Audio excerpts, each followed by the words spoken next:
All right, we're here at the end of the session. This is Darras, who's probably going to leave us in a minute and go lay down. He's feeling a little bit ill today. And this is Chillie, who is Chubby is a nickname, and it's very apropos because you're a little bit heavy, but we're going to get that worked off. This is their roadmap to success. Now, basically, the primary issue these dogs have is dog reactivity.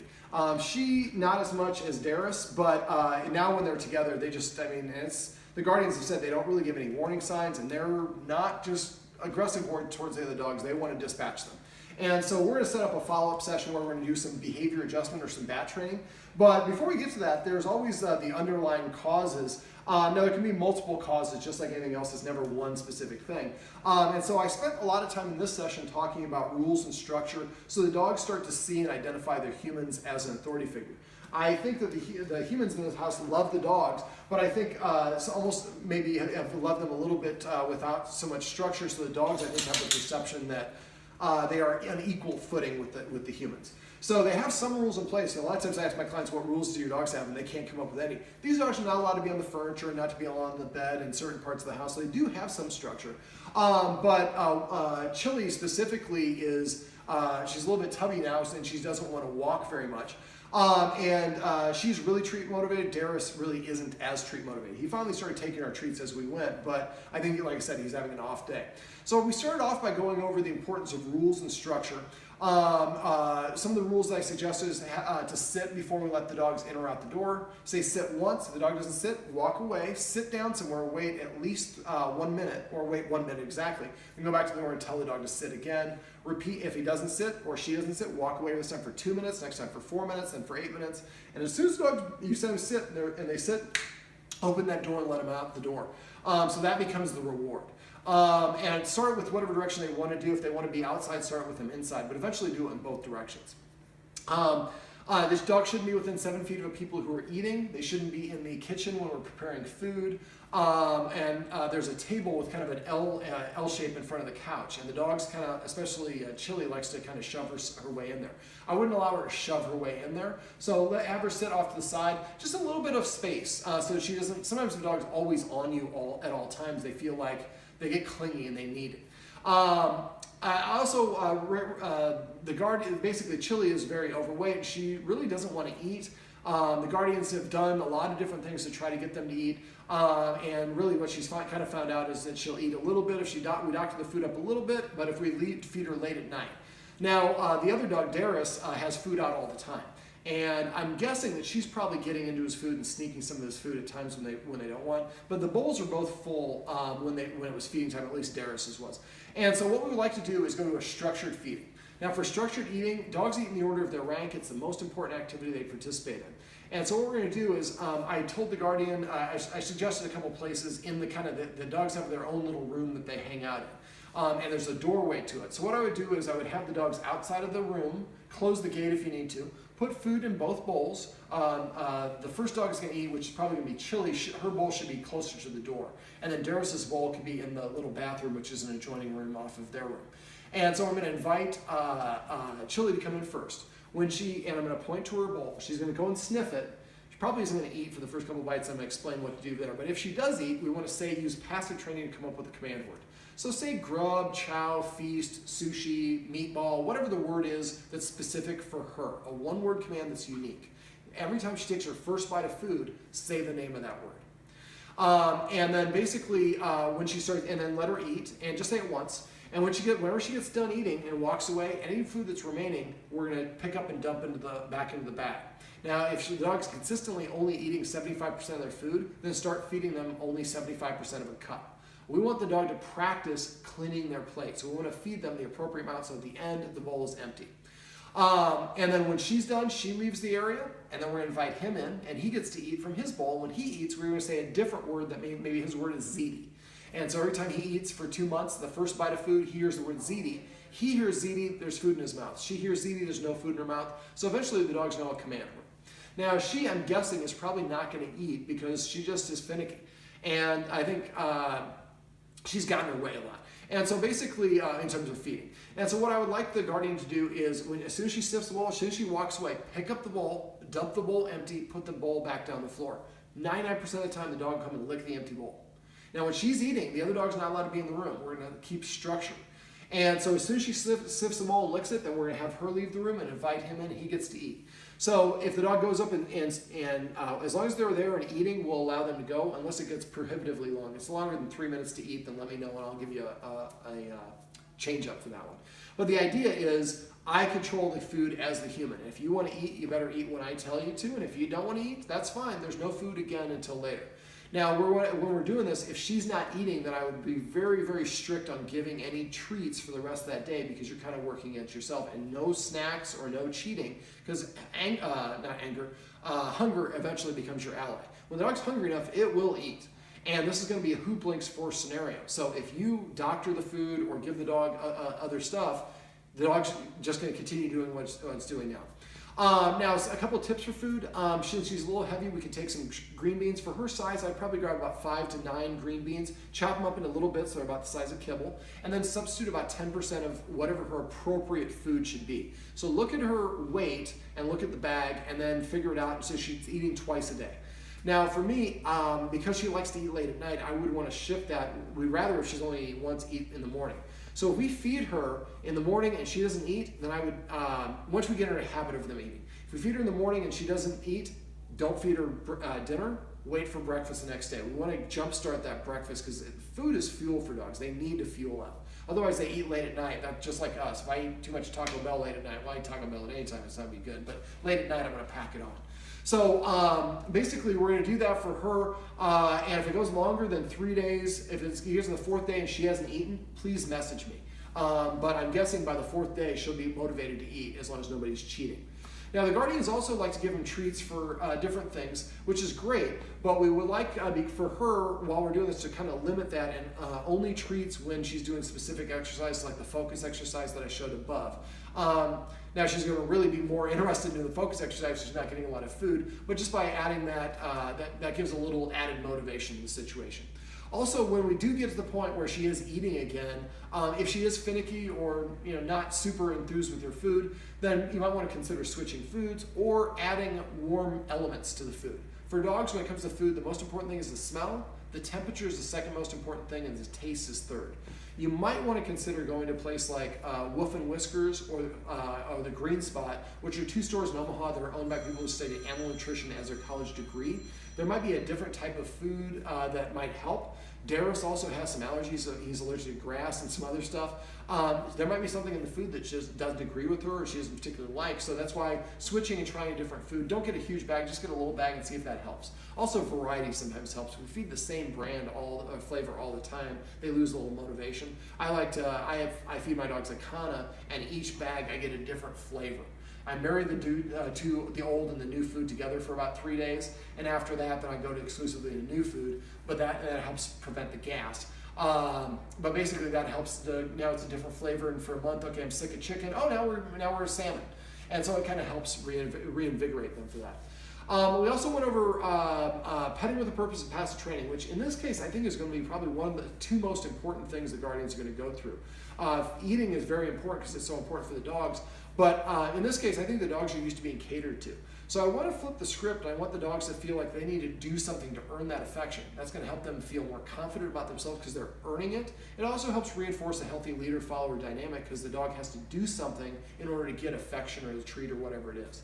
So petting with a purpose is basically if the dog is initiating contact with you and wants you to pet it, you're going to give it a counter order. Tell it to sit. If it's already sitting here, ask it to come and sit over here. Or ask it to lay down. Or just do something to earn that affection. Once it sits, pet it under its chin and exclusively say the word sit. Don't say good sit. Don't say, oh, what a good smart dog. Just say the word sit once. And then you can pet it for as long as you want after that.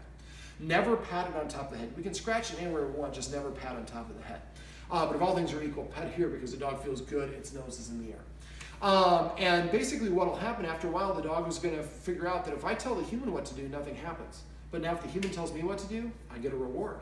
I'm now motivated to want to listen to the human.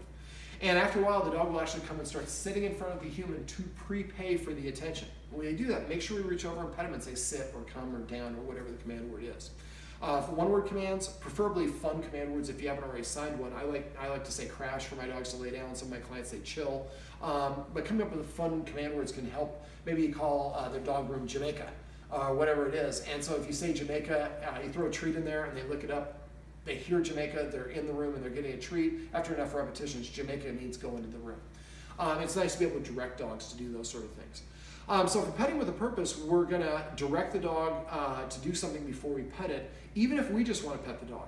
Still ask the dog to do it, so the dog feels like it's earning it.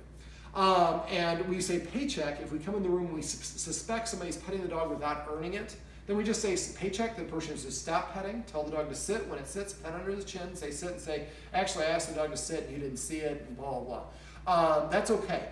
But if you argue about it and keep on petting, the dog sees you on your own page, on your own pages, it's okay for the dog to be on its own page as well. We want the dog to want to be with the humans and on the humans page. Now the flip side of that coin is what I call passive training, which is basically waiting for the dog to organically offer you a behavior that you want without any influence. So you're just watching TV, the dog comes up to you, pet it and say come. Dog walks up and sits down, pet it and say sit, or crash if it lays down, or whatever it is. If it brings you a specific toy, maybe it brings you one that looks like a hamburger, you say hamburger. Come up with names for each toy. The more vocabulary words we come up with, the better we can communicate with our dog. A lot of people say outside when they want the dog to go outside and when they went to the potty. So if you say outside, the dog goes, yeah. Well, you don't know which one it is. If you say outside to mean go outside, and you say pinch to mean go make a deposit, then if you say pinch and the dog looks at you like this or tilts its head, it's its way of saying no. But you say pinch and the dog bounces around, then you know the dog's saying yes, that's what I want to do. So the more that we assign a command word and reward the dog for specific actions, the more the dogs will want to continue doing those. And like I said, it'll start prepaying for attention.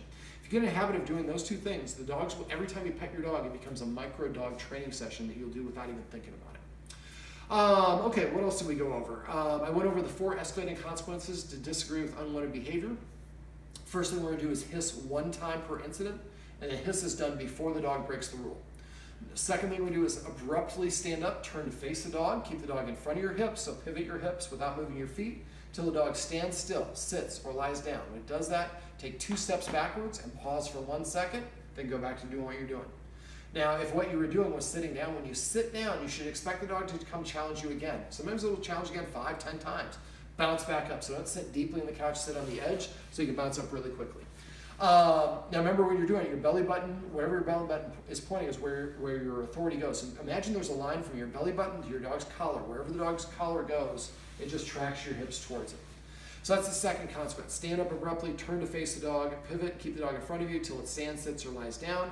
When it does, take 2 steps backwards, pause for 1 second to put a period at the end of the sentence. The third escalating consequence is to march deliberately at the dog. I don't mean marching by stomping. I'm moving briskly so the dog's like, I better get out of their way. And I keep marching at the dog until it turns sideways to me or greater. As soon as it turns sideways, I want to stop. Now this looks indecisive, my feet apart, so I complete my movement. I'd be normally standing. And then I go to the second consequence, I'm pivoting until the dog's stationary and follow the steps that I already described. That's the third consequence, unless the dog is already breaking a rule. If the dog crosses a boundary, it's an area that it shouldn't be in, and you march at it, it turns sideways, but it hasn't gotten out of the designated area, keep marching into it until it does, and stop enforcing wherever the line or the border is. This is how you can establish and create an invisible boundary and teach your dogs to stay outside of that boundary. And so when we march deliberately. Don't slow down and don't stop. If you get to where the dog is, bump into the dog. That's the dog's job to get out of your way. And the fourth consequence is putting the dog on a leash and stepping on the leash, in this dog's case, about 4 feet away from where it attaches the collar. Don't say anything, wait. As soon as the dog sits down, if it sits far away, which it probably does, take the foot that's on the leash and slide it and the leash towards the dog, take the tension off the leash. And then when the dog lays down, we can very subtly take our foot off of the leash. And now the dog basically has surrendered. Sitting is kind of challenging me less. Laying down is I surrender. Now don't tell the dog to sit or lie down, because it's just following a command, even though they weren't doing it all that great today. But I want the dog to sit or lie down as a way of communicating to you, I'm challenging you less, as opposed to I'm being told to sit or lie down. And that's why the petting with a purpose and passive training, I think, are going to be so helpful in this situation. It's just going to add a little bit of structure and help that dog flip that leader-follower dynamic so that they think, I have to earn my attention, and the humans are being nice and letting us live in their house versus the other way around. Now, the dogs have done some marking in the house in one specific room. So they've cleaned the carpets pretty well, but when this happens the most, it happens at other times, but primarily it happens when the guardian's children come to visit and they bring their dogs. And because the other dogs are so small, we can't get them together. They can't get them together because of the dog aggression. Well, if you have another dog in another dog's house, that creates a rivalry situation in the best of cases. When you have dogs that are dog aggressive, I think they're marking in that room to let the other dog know, hey, we know you're here, but this is our house. And if you have, I'm saying Chewy, Chillie. If Chillie pees on it, then Desi's going to pee on it. Or what is it? Chillie and yeah, I've heard. Darras. Darras, there we go, thank you. And then it creates a cascading effect, so they're both going to pee on it. So one of the things I would do when the kids come to visit, I would put up a barricade or something to block the dogs from going into that dining room because they're in a behavior pattern and they're going to continue to do that. I don't think they do it in other parts of the house. If they do as well, then you want to restrict that access. The rest of the time, I wouldn't be that worried about it. I would make sure we clean that properly and so that there's no smells of it. But I think that in this case, the marking is really more, a lot of times it's related to not having rules and structure. I think that's a tiny factor here, but I think it's more that the other dog is in the house. And so I think when that other dog is in the house, making sure that they don't have access to that point will really help. Also, upping their exercise when the other dog is around will help.